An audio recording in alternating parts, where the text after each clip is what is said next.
Good morning, Waukee Christian Church. This is Pastor Gray, and today we are going over Chapter 5 of Holy Chaos by Amanda Henderson. And before we jump into this chapter, I'd like to read you something from a Dear Abby article one of our members gave to me after the week before last, which was National Coming Out Day.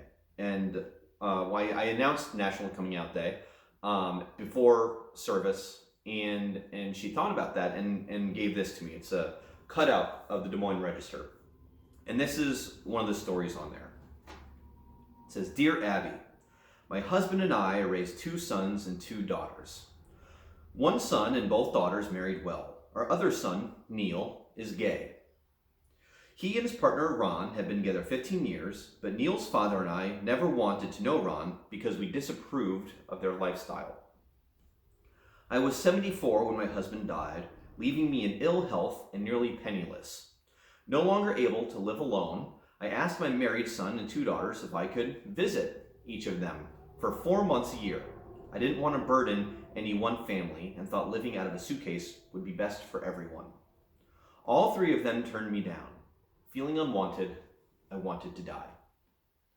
When Neil and Ron heard what had happened, they invited me to move across the country and live with them. They welcomed me into their home. They also included me in many of their plans. Since I moved in with them, I have traveled more than I have my whole life and seen places I only read about in books. They never mention the fact that they are supporting me or that I ignored them in the past. Please continue urging your readers to accept their children as they are. My only regret is that I wasted 15 years. Signed, a grateful mom. Inflexibility and sticking to our convictions seem to be American ideals. They are things we value and things we bolster in our personal identity. But as we see in that story, sometimes these convictions can leave us at a disadvantage, missing things that we wish we hadn't missed and losing those experiences that should be most precious to us. Today, Amanda Henderson is talking a little bit about how just knowing and being stuck in that knowing keeps us from being people who learn. Keeps us from being curious. It keeps us from being humble. It keeps us from being friendly. It keeps us from being graceful. Amanda begins this chapter talking about, as she does in every chapter, a story of hers. And what she ends up finding is that it's important to embrace curiosities. And once again, this is a story about racism, as she begins to realize that just knowing what she knows is not often enough. And she tries to give a seminar to address racism and tries to do it with people of color. Those people of color end up having schedule conflicts and can't show up, and she has to do it herself. Instead of people ignoring her or bashing her or pointing out all the stuff that she's done wrong, she's approached by a couple who instead help to guide her into correcting the problematic parts of her seminar and help her to learn and be better. That doesn't seem to be our nature very often. We like to point fingers and we like to call people out for the things they do wrong instead of taking it upon ourselves to help them to be better. Amanda goes on, and really the core of this entire chapter can be found on page 71. What is the difference between a knower and a learner? One of the things the Sunday school pointed out when we met in person is that no one is 100% either or. People are shades of these things. And in some of their actions, they are knowers. In some of their actions, they are learners. But Amanda's argument in this book is that it is always better to take the stance of a learner than it is to take a stance of a knower. So I'm going to read to you a little bit about how Amanda perceives the difference between a knower and a learner. Values. What are the values of a knower? What are the values of a learner? Amanda says of knowers that they value knowledge and reputation. They make no mistakes, and they become defensive. They claim to know how things are or ought to be. In contrast to that, a learner values being effective and learning. A learner admits mistakes and knows that not knowing is not a problem. It's okay to take a step back and say, I don't know about that. It seems to me that in this day and age, we have to be professionals, versed in every field in order to have any kind of credibility. But the fact of the matter is, most people have their interests and most people have their strengths. And nobody knows everything. And it's okay to not know stuff. But for knowers, that's not a value. Ignorance is not a value. But ignorance is a reality. For self-esteem, a knower is coupled to being right. They hide doubts and they argue with the intention of winning. A learner is coupled to learning and is open about doubts and is curious and wants to understand other points of view. When we argue and debate, we seem to want to pursue victory, not pursue knowledge. A learner doesn't enter into a debate or a political discussion with the intent of slam dunking their opponent.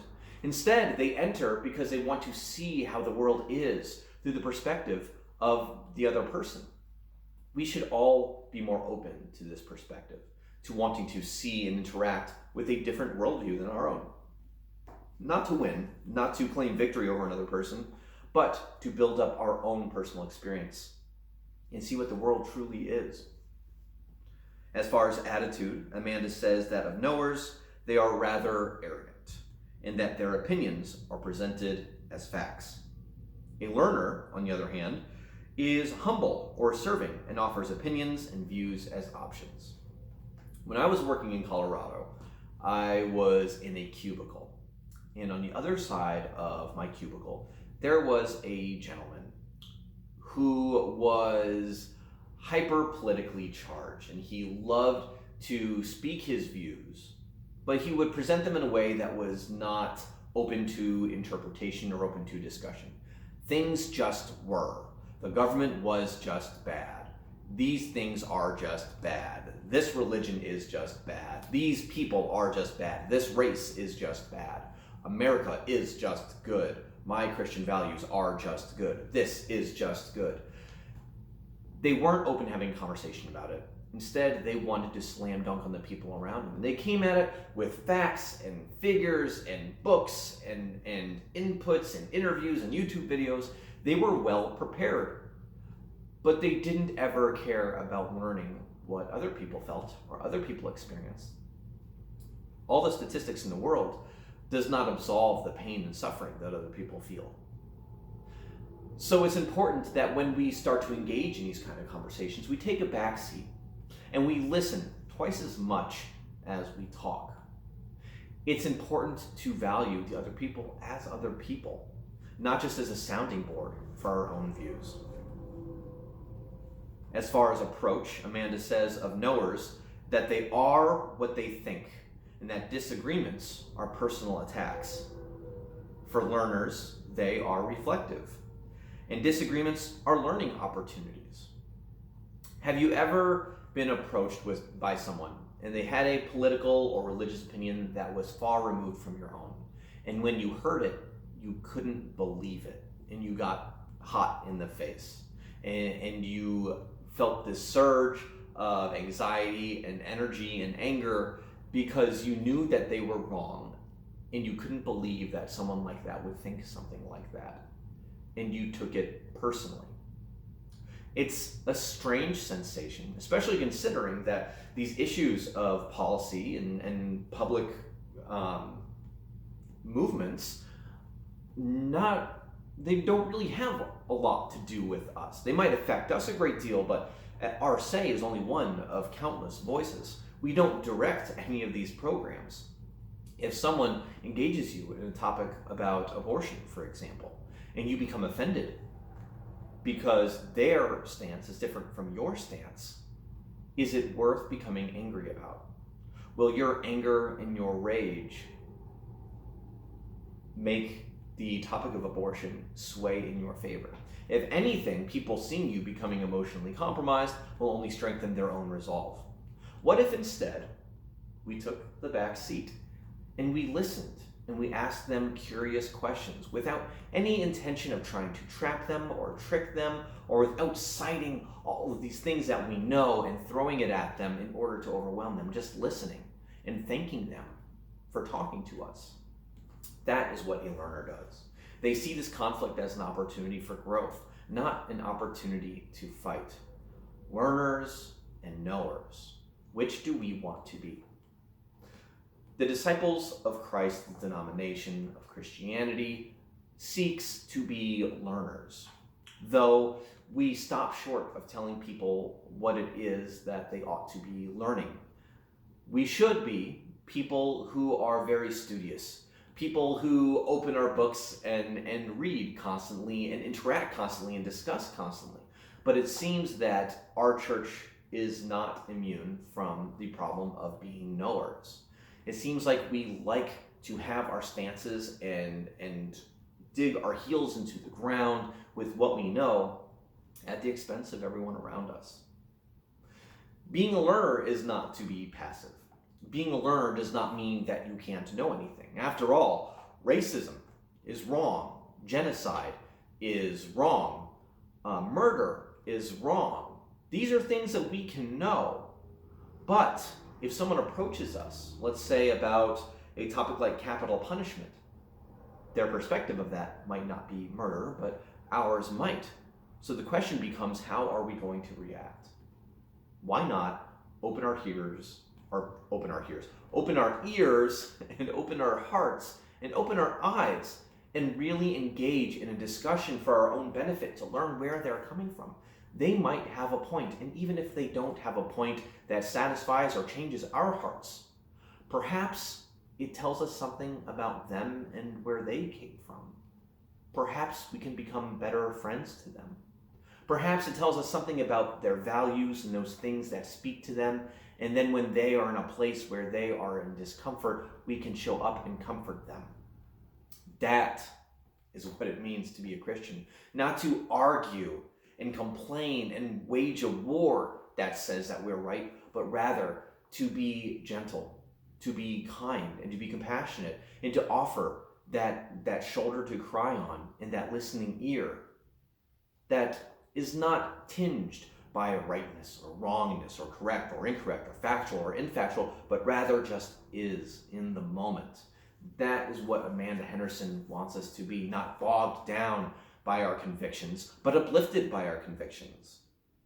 Open to our convictions. Convictions that are so secure that they can withstand the buffeting of other people's convictions. And perhaps our hearts can be more open and we can understand the way the world works so much better. And that really is the essence of what Amanda wants us to know. She wants us to be curious, not wavering, not weak, curious. That is the essence of this chapter. This is a shorter video, but I think that captures what we talked about. I look forward to seeing you next week for chapter 6. We are halfway through this book, so soon we should be seeing an announcement of what we're going to be reading next, and I can't wait. Thank you for tuning in. I'll see you next time. Bye.